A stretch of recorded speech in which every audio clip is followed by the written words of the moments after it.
Race 2 here at Donington. As you can see behind me, the dark clouds seem to have rolled in out of nowhere. Now we have Rory Smith getting his first win in race 1. Can he do it again for race 2? We'll hand it over to Scott to find out. That's the question, Lyndsay. With a topsy-turvy grid, it should be a fascinating race. Smith and Luke Cooper on the front row of the grid, Moyes and Eastwell on row 2, from Craig and Williams on row 3, and then Thomas Capazone and Colin Mullen rounding out row 4. Jonathan Brown and Matt Rivette on row 5 from Max Maserati and John Svensson, then Vincent J and Pascal Monbaron with Fergus Payton and Sam Street on row 8. Row 9 is where we find Tommy Foster and Simon Fleet from Matt Payne, and then Joey Foster in 20th. And watch for these guys: Foster, Gruber, Job, Raul Garrido and Jack Wolfenden, all from the back of the grid, with Mitchell Morris propping up the tail of the field in 25th.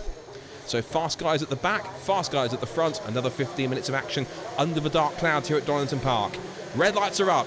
It's Smith on pole, Cooper alongside him. Who's going to get the best start across the line and up towards turn 1? It looks to be Smith's got a better getaway.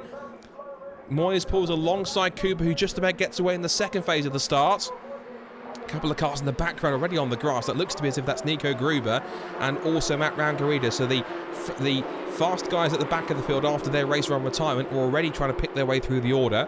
We're ahead of Simon Fleet and John Svensson as the leaders head their way out of Hollywood through the Craner curves for the first time. Smith leads, Moyes second, Cooper third.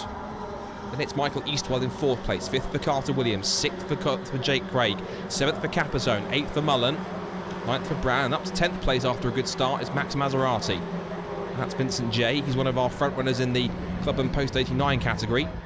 Could wrap up the title here this weekend if results go his way.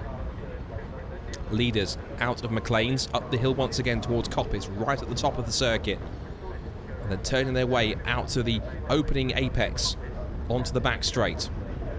So Smith leads the way, but he has to be careful because with this massive train of cars, there could be having a look at a chance to attack. And case in point, here was Michael Moyes up the inside into the Fogarty S's. Smith doesn't defend it. He knows he's got another chance to do so. He's got 15 minutes to go through. So Michael Moyes takes the lead. He will lead the cars across the line for the first time to end the lap. Will it be Smith in second place though? Because here comes Luke Cooper. He loves going to the outside line. He's done it so many times over and over again. Williams bumps the back of Michael Eastwell's car. Cooper does go looking around the outside line for second place, but he might get squeezed out to dry. No, he won't, because look at Cooper. Cooper's alongside Rory Smith on the exit of the right-hander at Red Gate through the Craner curves. They're still side by side. Cooper getting a little bit out of shape, but he holds the outside line. Smith thinks not on your life, sunshine. And look at Michael Eastwell thinking, leave the door open, Luke. I fancy a look at this too. Up the outside into 3rd place, or is he? Because Cooper fights back on the run down towards the left-hander at Schwanz. Again, it's lap 2 of race 2, and it's kicking off again. Eastwell up the inside, he completes the move up to 3rd place. Cooper back down to 4th. And watch out for the 2 Americans behind them. That is Carter Williams in the Don Harbin race chassis, and behind them, one of the superstars of race 1, Jake Craig in 6th position. 7th place for Capazone, 8th for... well, looks as if that's possibly Colin Mullen, 9th for Brown. I think Joey Foster's up to 10th. Getting past Max Maserati there. Into the chicane they go. Moyes maintains the lead. Still Smith in 2nd place. 3rd for Eastwell. 4th for Luke Cooper. 5th for Williams. And 6th for Jake Craig. There's your top 6.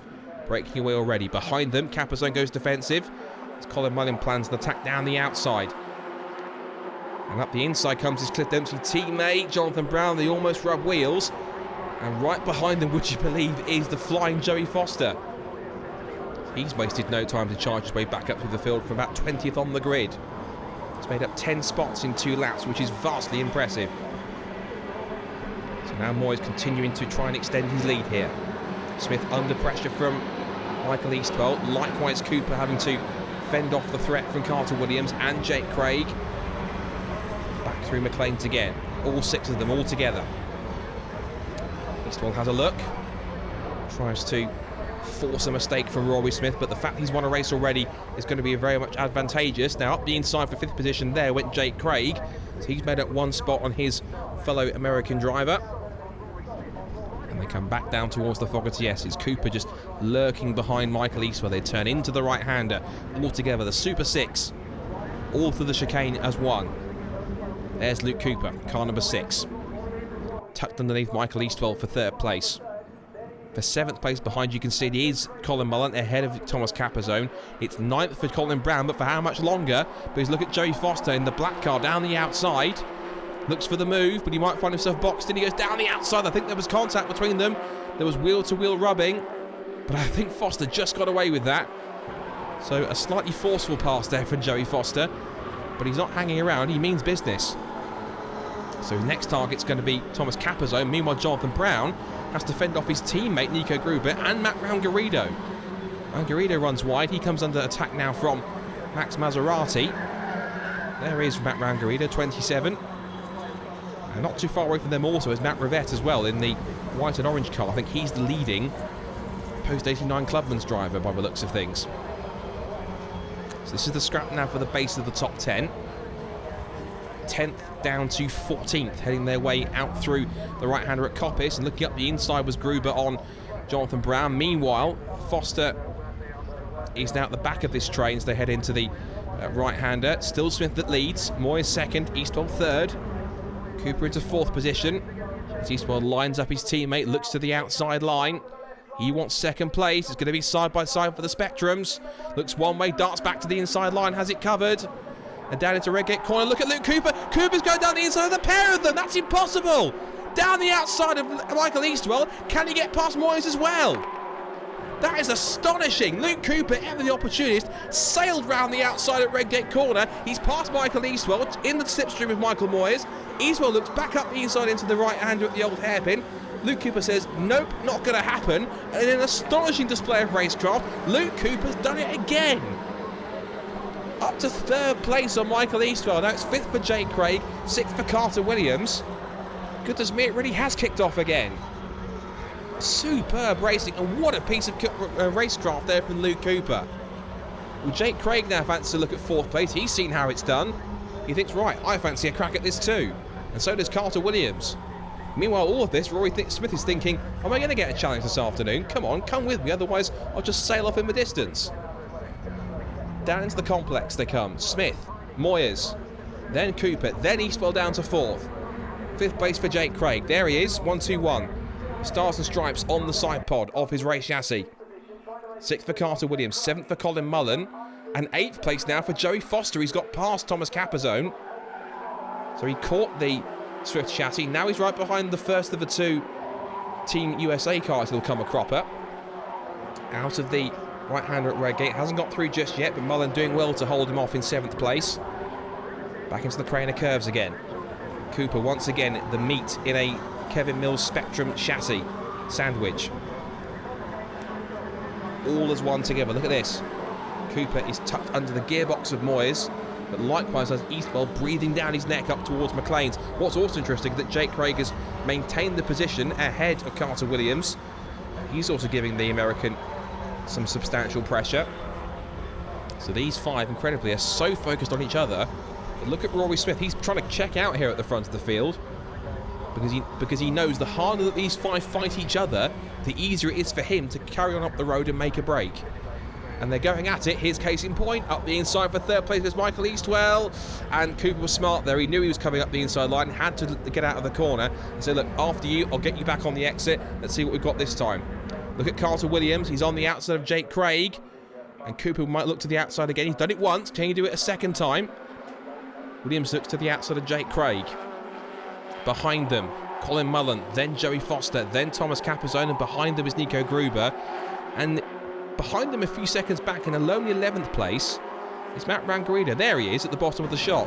Not on the same pace we saw him. Maybe that impact in race 1 has possibly either knocked his confidence or the car's not 100% at this point. Either way, not making the progress that the likes of Nico Gruber and Joey Foster have made up through the order. Neither was Sebastian Job either, so those 2 possibly coming off worse. There was some left front suspension damage to Sebastian Job's car after the accident. There is Matt Rivette.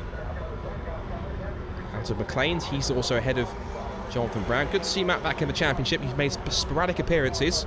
It's good to see him when he does. Now then, look at the 2 Americans. Carter Williams in the orange helmet and the green race chassis attacking his fellow countryman Jake Craig. Looked for a move, but also look at that. Luke Cooper's back down to 6th now, so he's lost 2 spots as Nico Gruber slides up the inside for 9th position on Thomas Capazone. Easy as pie for the young Austrian.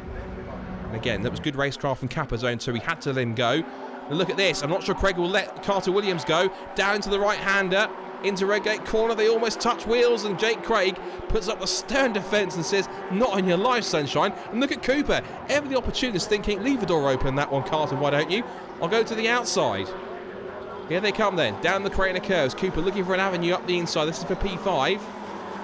But no, still can't make his way through. The two Spectrums are off up the road chasing after Rory Smith. This is the battle for fourth now. Craig, Williams, and then Luke Cooper in that order. Up towards the right-hander at McLean's. Turning their way through once again. Williams applies the pressure. Just tucked underneath the race chassis, almost pushing the gearbox up towards Copper's corner. Through the right-hander.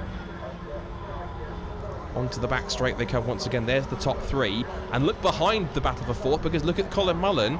He's bringing Joe Foster with him as Carter Williams again looks to the inside line and thinks, right, this time you are not shutting me out. Up the inside, into the right-hander at Fox, yes, and he's through for the through. He's got up into fourth position. That's the job done. Or is it? Because here comes Jake Craig thinking, not on your life, that's not done by an inch. Down towards the first corner at Redgate corner, side by side between the battle for fourth. Look at Cooper though. Cooper up the inside, gets the toe from Carter Williams. Up the inside of Jake Craig. Craig goes deep down the outside and holds onto the position. So welcome to the National Formula Fords in the UK, Jake. He's making a superb impression. And down through Craner curves again. Carter Williams trying to score his best result of the season so far. He would love to get a fourth place, even a podium this weekend if it's possible. And the pace is there. She needs a little bit more good fortune. Jake Craig hassling Williams all the way up towards the top of the circuit. And look at Colin Mullen and Joe Foster. They join the queue in this battle. So it's now fourth down to eighth altogether. A quintet for fourth position. Up through Coppice again. Just drifting wide on the apex, letting the car run out wide all the way to the edge of the circuit. Over the curb and down the back straight. This is where the slipstream will be an absolute premium up towards the Fogarty S's. Nico Gruber's not too far away. Here comes Jake Craig back up the inside. Thank you very much, Carter. Whoops, straight through he goes. Easy as pie, that one. And again, Carter Williams didn't fight him too much, but he was looking for the momentum off the corner, which he's got. But so is Luke Cooper. Look at the red and white car, number 6. He's passed down the outside once before. Can he do it a second time? Once again, he's going to try. His avenue's been blocked. It's side by side again between Williams and Craig. Williams does the outside treatment. Cooper tries to go with him. They all run wide off the exit. Mullen's back up the inside of Joe Foster, who's trying to get past him. Gruber's in the mix as well. It's side by side between Craig and Williams. They haven't backed out just yet. Williams does. And now finds Luke Cooper scything up the inside line. Leaves the door open. Cooper gets through. Can Joe Foster follow him past as well? These are teammates in Don Harbin Racing, but Williams will not capitulate. He will not give way to his teammate. And look at Colin Mullen coming back at him on the inside of Joe Foster. On the outside from McLean's, Nico Gruber's in there too. Mullen goes deep into the corner and runs wide. And he lets Foster through, and possibly Nico Gruber. He's back on the curb, but he won't let it go easy. Gruber back up the inside, and he steals the position. So from what was 7th down to 10th place, Colin Mullen loses 3 places in the space of one sequence of corners. And now Jake Craig has got Luke Cooper to deal with, and he's down to the outside. He loves the outside line, does Luke Cooper. Every single time he's got the grip and the confidence to try an outside pass. Half the time it doesn't quite come up, but when it does, as you've seen, it's absolutely spectacular. Down the pit straight. Battle of the fourth continues to rage. Here he comes again, down the outside line for Luke Cooper. Is he brave enough this time by? He's going to go down the outside line. Craig says, right, let's see a try on this one for size. And he does. Cooper gets hung up to dry on the outside line. Jake Craig will not capitulate. And neither will Carter Williams or Joey Foster. Look at that. So what could have been a move for 4 puts him down to 7th. So he's lost 2 spots rather than gaining 1. And Williams now defending again from Foster up through Starkeys. Carter now is in a sandwich. He's right tucked under the gearbox of Jake Craig, but also fending off Foster. Through his fronts, up towards McLean's.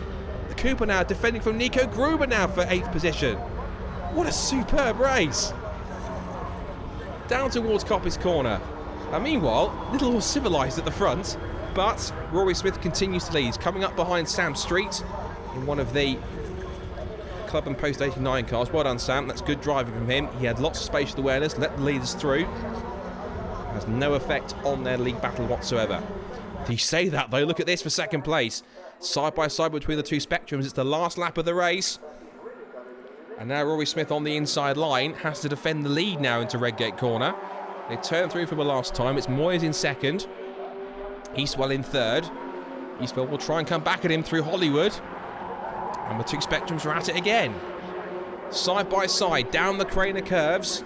And down the outside line. He's gone through Michael Eastwell down the outside on the exit of the Craner curves into the old hairpin. Eastwell up to second place past his teammate. So he's left it late, but he's managed to get the move done. That's the move you couldn't do in race 1. He's managed to put it off this time in race 2. Fantastic. Up through McLean's for the final time. Half a lap to go. And they say you wait for your first race victory for forever, and then 2 come along at once like buses. That could be the case for Rory Smith. But all he's got to do is fend off the two spectrums down towards the Fogarty S's, and that might not be easy enough because they're both tucked in behind him. Down towards the chicane for the last time. Eastwell darts that. Can he go down to the outside line? They're going to be side by side. Smith turns in, but he can't hold back Eastwell for much longer. Down towards the pit straight for the final time. Up to the checkered flag. Rory Smith does hold off Eastwell and makes it 2 from 2. What a fantastic race that was from the front three once more. Smith, Eastwell and Moyes crossed the line, separated by less than a second. Carter Williams 4th and Jake Craig in 5th. Then Mullen, Cooper, Gruber, Capazone and Foster round out the top 10. Sebastian Job is 11th and Jonathan Brown in 12th. Then Wolfenden, Maserati, Monbaron, Jay, Svensson, Street, Payton and Fleet complete the top 20, with Foster and Payne the final finishes, and Matt Rangarida sadly retiring with mechanical problems. Another superb Formula Ford race, and once again for the second time, Lyndsay is with race winner Rory Smith. Rory, 2 out of 2. You must be on cloud 9. Yeah, I'm so ecstatic. I mean, I wasn't expecting a win coming in today, or maybe a podium, but to get 2 is crazy. I just didn't expect it at all. So give us a quick overview of that race. What was going through your mind? So the start of the race was sort of dicing about. I knew I was quicker than Michael Moyes, so I went for a bit of a lunge and got past him. The guys behind me have a little bit of dice around, so I got a bit of a gap. I just got my head down and tried to put in consistent times. Got a gap, and then on the second to last lap, came up to a back marker, which kind of mixed things up a bit for the last lap. But yeah, just managed to hold on in the end. Well, that was one heck of a race. My God, talk us through it. Yeah, I mean, it was another typical Formula Ford race, really, just absolutely action-packed from start to finish. Just a little bit frustrated because obviously we had a lead there. We had broken the toe, and Rory just caught me by surprise going into Redgate, and then it was just a case of try and get the lead back again. But Mike behind me had a bit more pace, to be fair, as well. But two-thirds, having not been in the car for a few months, is pretty good going still, so I can't be too frustrated about it. There's another go tomorrow.